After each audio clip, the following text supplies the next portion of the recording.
नमस्कार दोस्तों, आत्म स्वरूप चैनल में आप सभी का स्वागत है। आज मैं आपको सात शरीर के बारे में बताती हूँ। बेहद की परम परम महाशांति। स्थूल शरीर, इसे हम भौतिक शरीर और कॉस्मिक बॉडी भी कहते हैं। स्थूल शरीर 5 तत्वों से मिलकर बना हुआ है। यह अन्नमय कोश और प्रवृत्ति प्रधान और तमोगुण है। स्थूल शरीर को हम इन आंखों से देख सकते हैं। सूक्ष्म शरीर, इसे हम एस्ट्रल बॉडी और विद्युत ऊर्जा का शरीर भी कहते हैं। यह है अग्नि, आकाश और वायु से बना हुआ जीव प्रधान और मन का कारक होता है।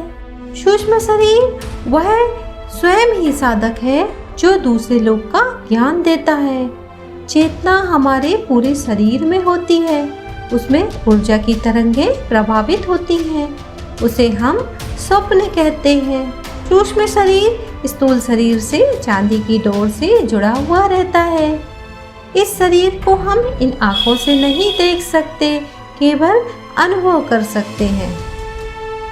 इसी शरीर को बापूजी ने औरा कहा है और इसी शरीर के बारे में बापूजी कहते हैं कि जो हमारे ऋषि मुनि हिमालय की गुफा में रहकर अपने सूक्ष्म शरीर के माध्यम से टाइम तथा स्पेस की यात्रा करके आकाशीय ज्ञान प्राप्त करते हैं। कभी कभी हमको ऐसा महसूस होता है कि किसी मृतक व्यक्ति की आवाज़ सुनाई देती है। ये सभी कारण सूक्ष्म शरीर के कारण ही होता है।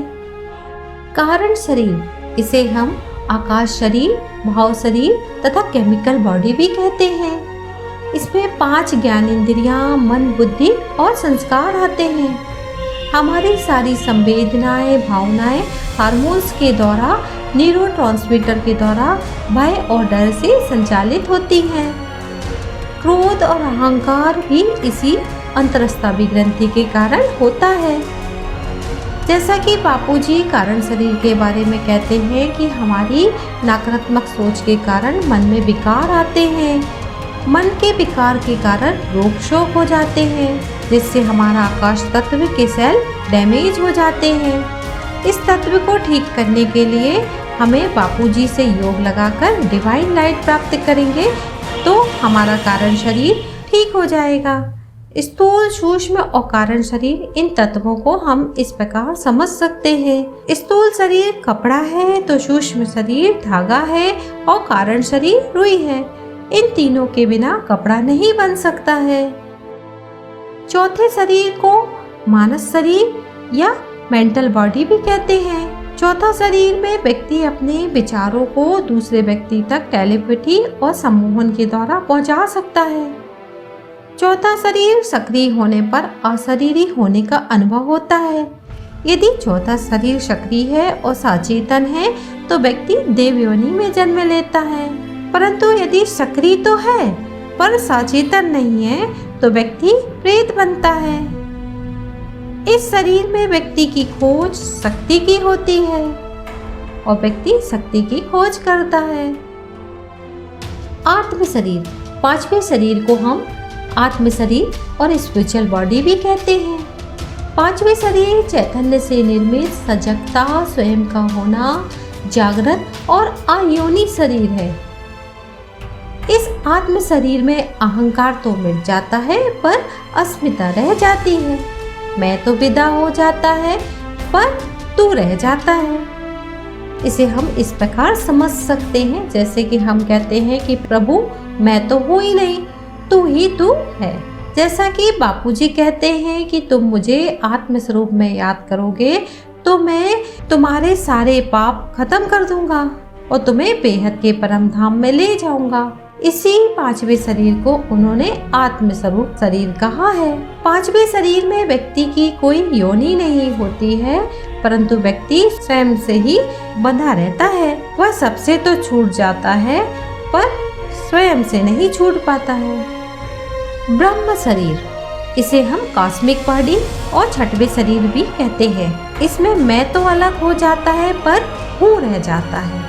अहम ब्रह्मास्मि, व्यक्ति सत्य की खोज करता है और विराटता का अनुभव करता है। इसी शरीर में ईश्वर, अवतार और तीर्थंकर भी जन्म लेते हैं। और वे सभी भी छठवें शरीर में गए हुए लोग थे। इस शरीर में बहुत आनंद की अनुभूति होती है।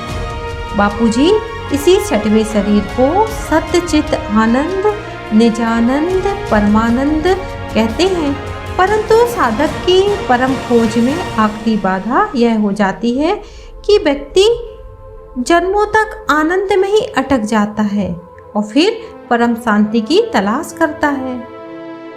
सातवां शरीर, इसे हम बॉडीलेस शरीर तथा तथागत शरीर भी कहते हैं। सातवें शरीर में व्यक्ति अपने को ही नहीं, उस विराट को भी जानना चाहता है जो परम ईश्वर है। क्योंकि जिसने प्रकाश को जाना, अंधकार को नहीं जाना, जीवन को जाना, मृत्यु को नहीं जाना, निर्माण काया ही महामृत्यु है, वह महाशून्य है। खोज ही बची है, यात्री ही नहीं बचा।